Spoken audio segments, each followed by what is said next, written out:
Si quieres, puedes, ¿o no? No paran de decirnos que si queremos algo podremos conseguirlo, que todo depende de nuestra voluntad.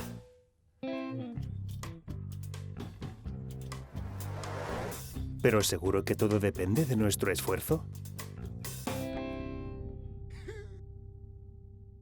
Hay cosas que los humanos no podemos hacer, aunque queramos. En cambio, hay cosas que sí podemos hacer, pero que algunas personas lo tienen más fácil que otras.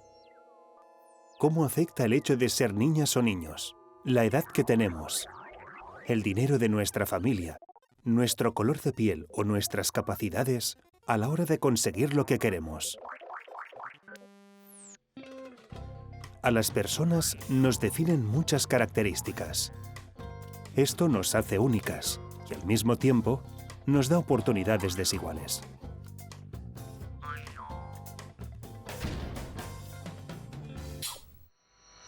Hay personas que son iguales en lo que se refiere al género, el color de la piel o el tipo de cuerpo, pero que lo viven de formas muy diferentes entre ellas.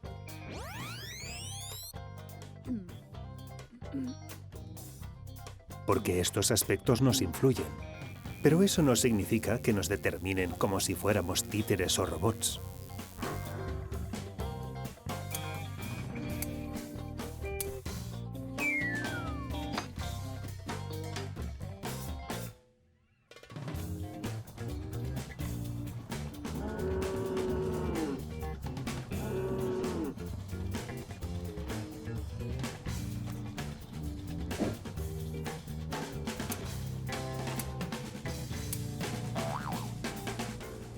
Dentro de lo que nos ha tocado vivir, tenemos posibilidades de escribir nuestra propia historia.